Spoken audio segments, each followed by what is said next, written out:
welcome back to another YouTube video with Ungainly Titan. We're here playing World of Tanks Mercenaries on the Xbox with, and I'm playing with the British Tier 8 premium tank, the Centennial T95. I just took a break from the grind and decided to play with my British premium tanks for a while, at least some of my higher tier ones, the tier 6 to tier 8s.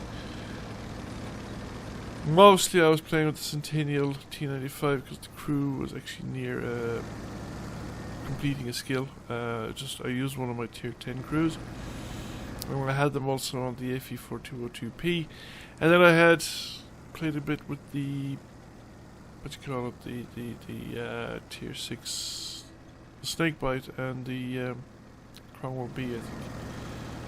Just with low skill crews in order to train up some extra crews, because I want to fill out the tier 10s, the British line. I want to try out some more tier 10s, but I would need to train up quite a few skills. This is a tank actually that really shines when you have the crew trained up with a lot of skills. Otherwise it's a very difficult tank to work with because the aim time is quite long, and the armor isn't great. Like, it can bounce shots, but this guy's going to be very annoying. It turns out to be annoying a few times in the game, and my turret got locked on the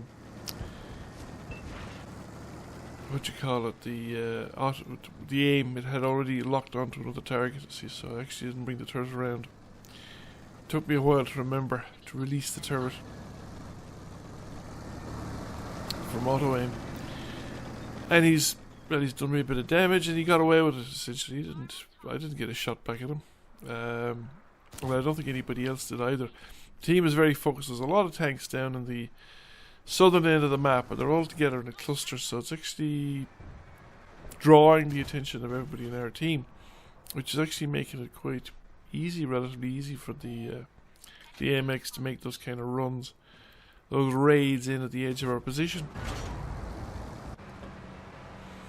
And I am, well, at the edge of the position in some respects. So, I don't want to expose myself too much. There's too many tanks down there. I can push forward to here, but I suppose that it gives me a better position to shoot these guys. Especially that Centurion that's coming out actually quite a long distance there. At the roof of the fatherland. The accuracy is good once you give the sight time to settle down, but it's a long, shall we say, a long way off, and if you just snap the shots off, the aim time is too long and they go all over the place.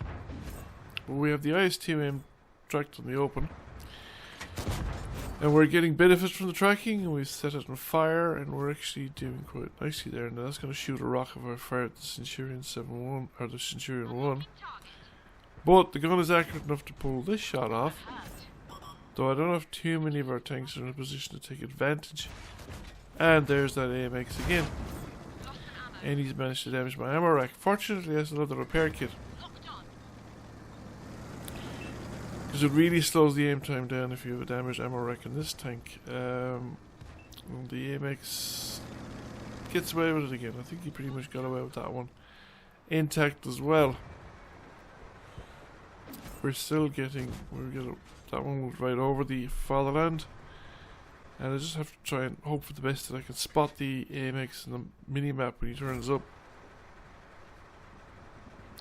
Fatherland's going to back out into the open, but the shot went high and bounced off the sloped armor just above the tracks,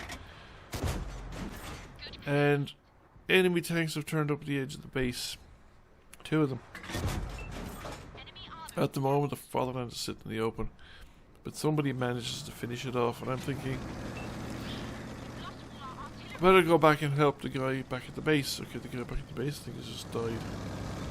No, he's still alive. Because I'm the furthest tank back, really. And the thing is close enough at this point. The enemy have managed to pull back some tanks. The match is close enough that the 2 guys at the base could actually turn the game. They could actually win if nobody gets back, or gets back in time. Now, I was calling for help. I wasn't expecting help to turn up, but it did. Actually, the medium tank that responded there and the other heavy both came back, which helped a lot, and which also meant that we're of course pretty much going to reset the cap. Well, I've managed to get one reset in. We have the second reset with both tanks are reset now, so it's just a matter of chipping away at these tanks. I think the Pantera is abandoned. The cap is just the A44, which is fairly well armoured, but at the same time not really that well armoured. And I think I'm winning the exchange so far. Missed with that. And we bounced that one off the shot, but I think he's taken fire from the heavy tank as well. And we managed to put another shot in, so still the three of us are still here, and we get another shot in. We've lost the medium, which is a Thunderbolt.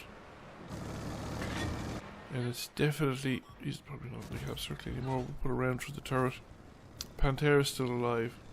We're now capping at the other end. I didn't realise, I think at this stage, I was so busy focused down on the local tanks, that we were capping, but that was actually, I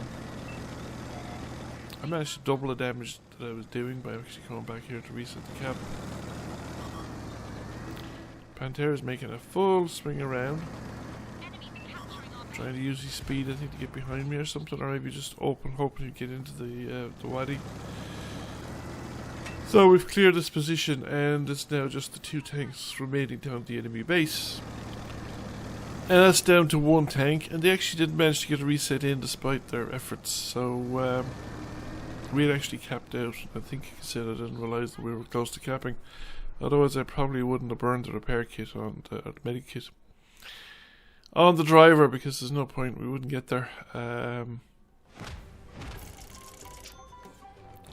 So, nice little earner actually. I managed to recover quite a bit of silver with this tank. Got almost 3,000 damage, over 1,000 assisted damage, and got ourselves a first class mastery. And we came #1 by experience. So I think I'm going to spend a little bit more time with the British mediums, or the British premium tanks, just build up some experience in British crews before getting back to the regular grind.